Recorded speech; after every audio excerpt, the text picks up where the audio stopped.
가기사는 증시 각도기. 안녕하세요. 증시 각도기 시청자 여러분 그리고 투자자 여러분 반갑습니다. 2월 11일 토요일 아침이 환하게 밝았습니다.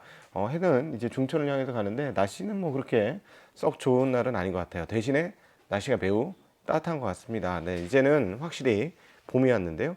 봄을 만끽하는 주말 되시기를 빌겠습니다. 네, 저희 채널에서는 매수매도 추천을 하진 않고요. 개인의 의견을 이야기하고 있고 투자는 자기 판단하에 결정하셔서 하는 것이 더 좋은 결과를 얻으신다는 거 기억하실 겁니다. 자, 미국 주식시장이 혼조세를 보였습니다. S&P하고 다우는 모두 상승을 했어요. S&P는 0.22% 상승한 4,090, 그리고 다우존스는 0.5% 상승한 33,869. 반면에 나스닥은 0.6% 떨어졌고, 그리고 기술주들도 하락했습니다. 11,718을 기록하는 모습 확인할 수 있었습니다. 러셀 2000도 소폭 상승하면서 소형주들은 올랐습니다. 기술주와 빅테크들의 약세가 조금 눈에 띄었고요. 그리고 반도체 주식들은 전반적으로 하락하는 양상을 보였습니다. 반도체 주식의 하락폭이 조금 크게 나타났는데요. 1.58%, 필라델피아 반도체 지수 떨어졌고요. 그리고 주요한 반도체 주식들, 특별히 엔비디아 같이 최근에 좀 올랐던 반도체 주식의 하락폭이 조금 더 크게 나오는 모습 확인할 수가 있었습니다. 장비주들도 모두 떨어졌고요. 그리고 테슬라는 조금 큰 폭으로 하락을 했습니다. 200달러 돌파하고 나서 5% 정도의 큰 폭 하락을 기록하는 모습 보였습니다. 최근에 많이 오른 주식들이 조금 많이 빠지는, 넷플릭스도 한 4%대, 그리고 메타도 2%대의 하락을 기록하는 모습이었습니다. 자, 오늘 제목으로 설정한 것처럼 인플레가 조금 불안하게 다가오고 있는 주말입니다. 왜냐하면 다음 주에 CPI 발표가 있는데요. 예상은 6.2% 정도 나올 것으로 예상을 하고 있습니다. 그런데 이 예상보다 높은 인플레이션이 나오면 어떻게 될 것이냐? 그거를 이제부터 조금 생각해야 될 때가 아닌가 싶습니다. 아마 만약 그렇게 된다면 시장은 조금 충격을 받지 않겠는가라는 생각을 좀 하는데요. 어제 발표된 그 미시건 기대 인플레이션이 좀 높게 나왔습니다. 그때 그 1년간 기대 인플레이션이 이제 3%대로 떨어졌다. 이제 정말 인플레이션이 안착된다라는 얘기를 했고, 그 다음에 저희 그 증시각도의 TV에서는 계속해서 이제 상반기에 그 강세는 인플레이션이 떨어지는 것을 확연하게 보게 되니까 시장은 거기에 그것을 반영하면서 상승할 것이다. 그래서 우리가 상고를 이야기를 했죠. 그런데 오늘부로 이 부분에 대해서 조금 조정을 해야 할 것 같습니다. 그러니까 이미 시장은 10% 이상 상승을 했고요. 뭐 나스닥도 그렇고 한국의 코스닥도 그렇습니다. 많이 올랐는데 미국의 그 인플레이션이 굉장히 빠른 속도로 감소할 것으로 봤습니다만 이번 1월 달에 나올 CPI가 예상보다는 그렇게 안 떨어질 수도 있다는 점을 감안하셔야 될 것 같고요.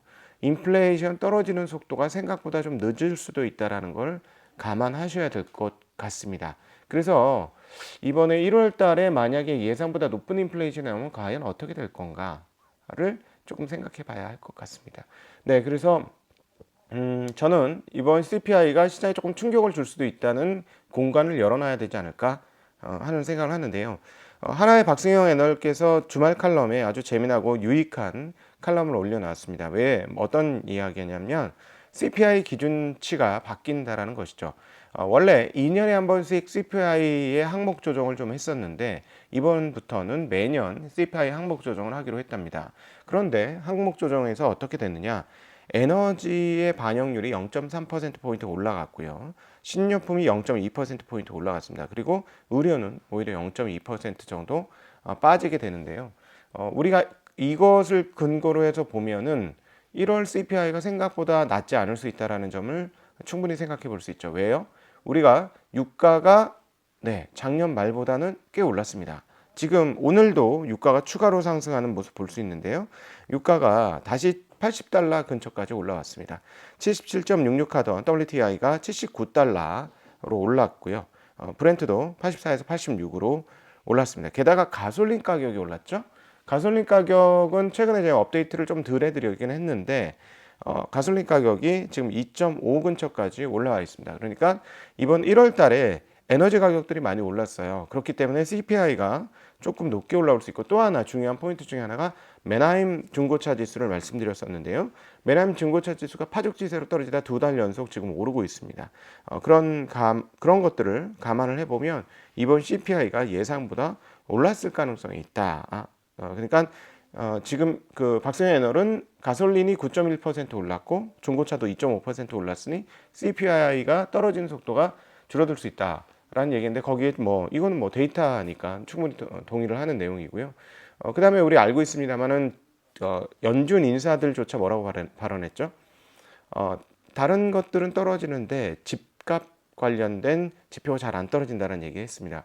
여전히 안 떨어지고 있죠. 우리는 이것을 1분기 넘어서 떨어질 거라고 예상합니다. 그런데 에너지 가격 올랐고 집값 안 떨어지면 CPI의 하락폭이 크게 나타날 것이냐, 충분히 생각해 볼 수 있을 것 같고요. 그렇다면 덜 떨어진다라는 것도 유추해 볼 수 있죠. 그래서 오히려 이번 CPI는 발표하고 나면 시장에 충격을 줄 수 있을 것이다.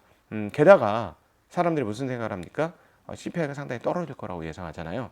그런데 안 떨어지면 시장이 충격을 받을 수 있다라고 정리해 볼 수 있겠습니다. 이것을 채권 시장이 상당히 많이 잘 반영하고 있다라고 보여주는데요. 자, 10년물 금리가 얼마까지 떨어졌었죠? 3.39. 자, 오늘 어떻게 됐을까요? 어제 3.6까지 올라왔습니다. 그리고 어제는 하루 조정을 했죠. 너무 급하게 올랐으니까. 자, 오늘은 어땠을까요? 3.7대까지 올랐습니다. 3.74%까지 10년물 국채금리가 올랐어요. 그리고 2년물도 4.52%까지 올랐고요. 30년물도 오늘은 꽤 높게 올랐습니다. 한 9bp 정도가 올랐어요. 3.73에서 3.82로. 그러니까 장기물조차 금리가 오르고 있다는 건 무슨 얘기냐면, 채권 시장이 하반기에 금리가 하락할 것으로 그동안에 베팅해 왔는데, 금리가 안 떨어질 수 있겠구나를 채권 시장이 인식한 것이죠. 그렇게 생각하기 시작한 것이죠. 네.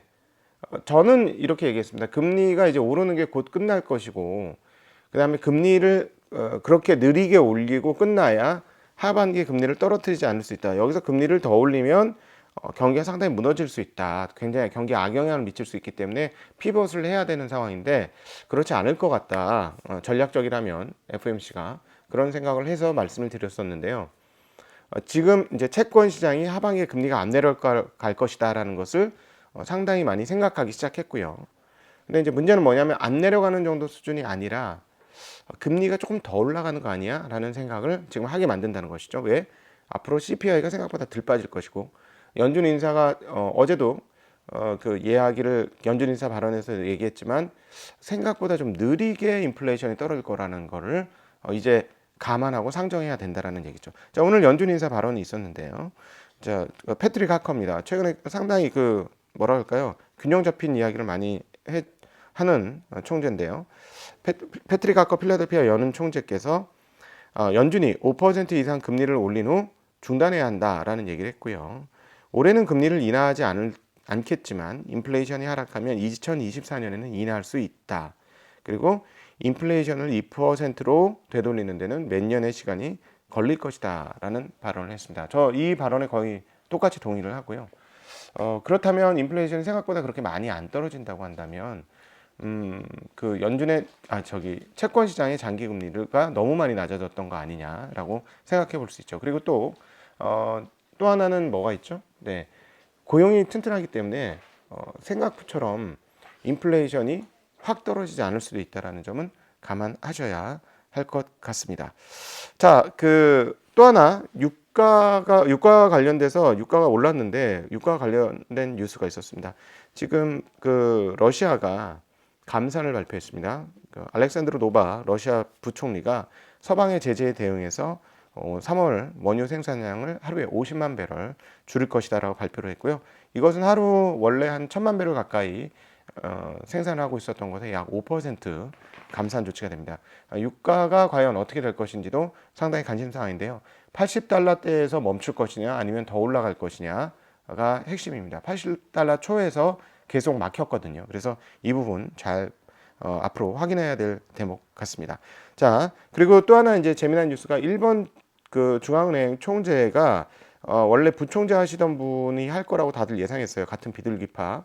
근데 이분이 고사했다고 합니다. 그래서 지금 4월에 임기가 끝나는데 이번에는 우에다 가즈오 전 BOJ 심의위원으로 낙점될 가능성이 크다라는 이야기가 나오면서 엔화가 상당히 강세입니다. 이분이 일본에 있는 거시경제, 금융, 국제금융을 다 꿰뚫는 석학 중에 한 분이라고 합니다.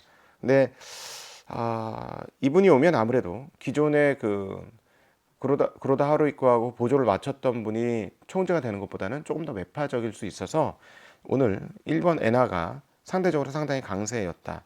장중에는 130엔을 깨기도 했다라는 그러나 뭐 어제하고 비슷합니다. 131.38로 마감이 되었습니다. 이것도 앞으로 계속 관찰해야 될 대상이고요.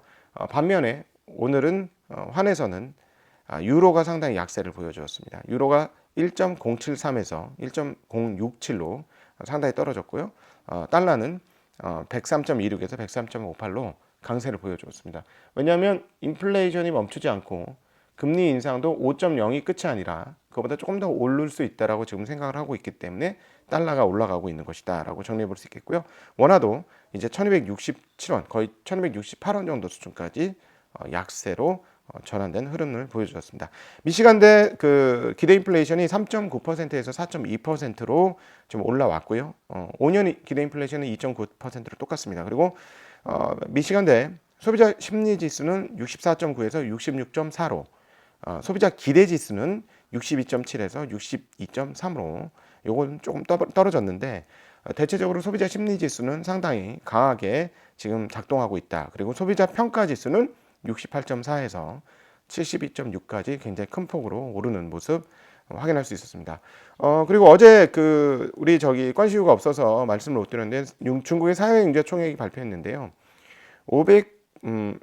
5조 980 위안 사회경제 총액 1월 달이 이렇게 발표됐는데 이전에는 1조 1조 3천 얼마야? 100만 10억, 100억, 맞네요. 1조 3,100 1조 3,100 위안이 사용자 총액이었는데 굉장히 많이 늘었습니다. 사용자 예상보다도 굉장히 많이 늘었고요.